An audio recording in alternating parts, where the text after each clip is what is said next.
Hi, my name is Anna Theissen, and I'm the creator of The Butterfly Effect, a curriculum designed to teach high school students about teen dating violence.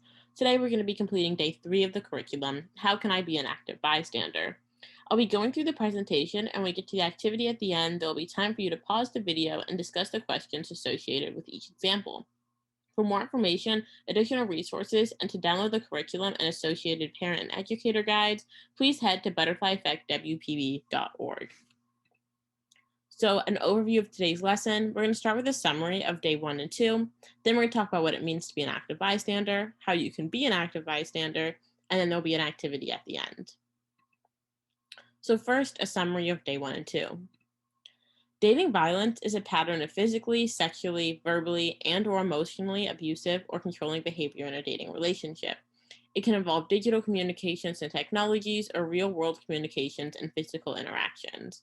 Some signs of dating violence are that one partner is overly controlling or aggressive, one partner becomes suddenly isolated from friends, family, hobbies, or extracurriculars, one partner is scared to upset or break up with their significant other, or one partner has a sudden personality, appearance, or appetite change. The three roles within a relationship are the abuser, or the individual instigating some kind of harm against their partner, the target, or the individual who is subject to harm within a relationship, and the bystander, or an outsider who witnesses or is aware of harm within a relationship.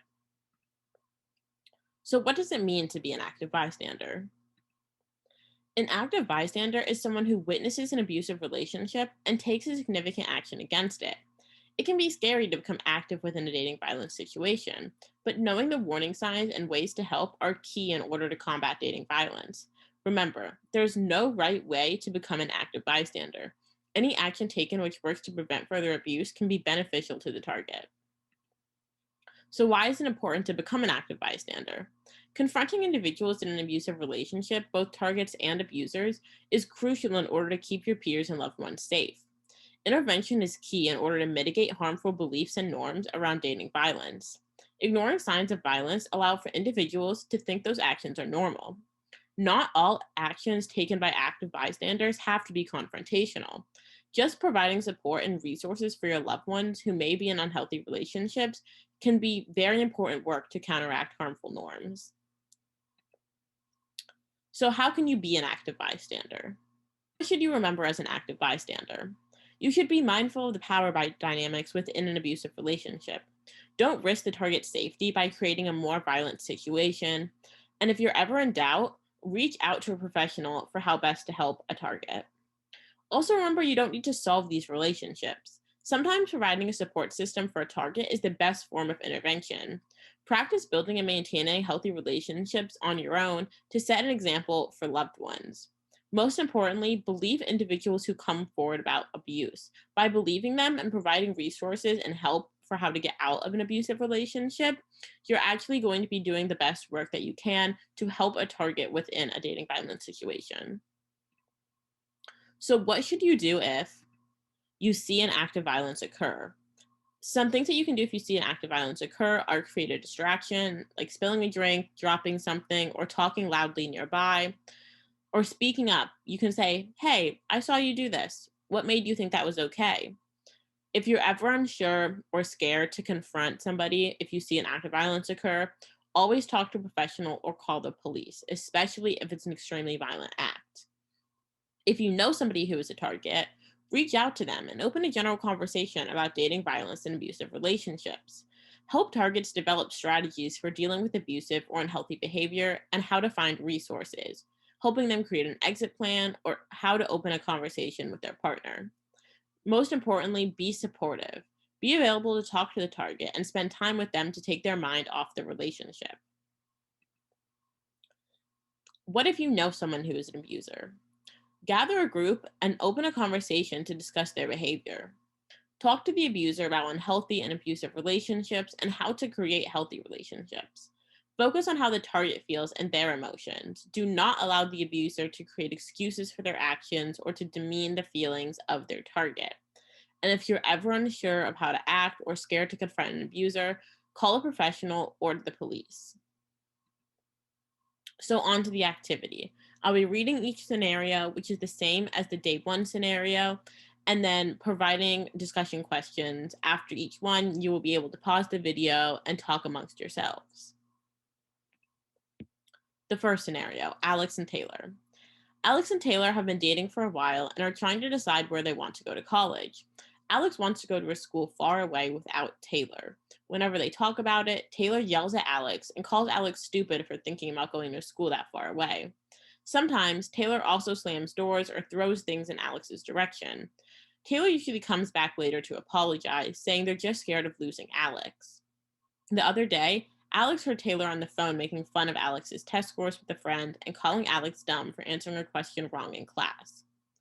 What could Alex's friends do in this situation to help Alex? Go ahead and pause the video to talk about it.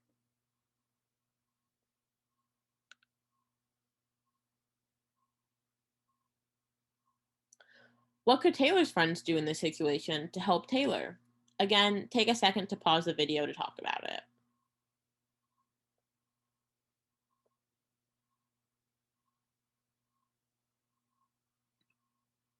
Scenario 2, Kennedy and Logan. Kennedy and Logan just started dating. Kennedy is ready to have sex with Logan, but Logan isn't sure they're ready yet. Whenever they hang out, Kennedy brings sex up and tells Logan, if you loved me, you would want to have sex, and that Kennedy feels Logan must not be attracted to them since Logan doesn't want to have sex. Sometimes, Kennedy then tries to touch Logan without asking. Kennedy also sends Logan nude images without warning, telling them that they are missing out. One day, Logan decides to send Kennedy a nude picture back. The next day at school, Kennedy's friends make jokes about Logan's picture. So first, what could Logan's friends do in this situation to help Logan?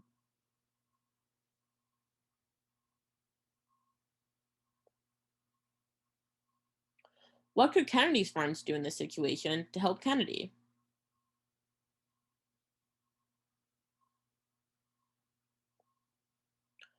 Are Kennedy's friends active bystanders, or are they allowing for an unhealthy relationship to form?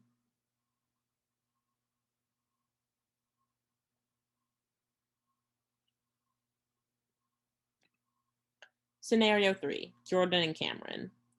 Jordan and Cameron have been dating for a couple months. Jordan has a best friend of the opposite sex and has known them since elementary school. Cameron starts to act jealous and begins to ask Jordan to stop spending so much time with the friend because the friend is taking up all of Jordan's time. A couple weeks later, Cameron starts texting Jordan several times a day asking where they are and who they are with. Cameron has also begun suggesting that they share GPS locations on their phones with each other. What could Jordan's friends do in this situation to help Jordan?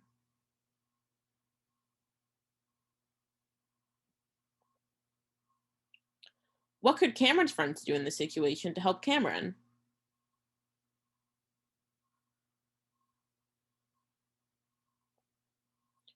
Would it be right for Jordan's friend to suggest hanging out secretly without Cameron knowing?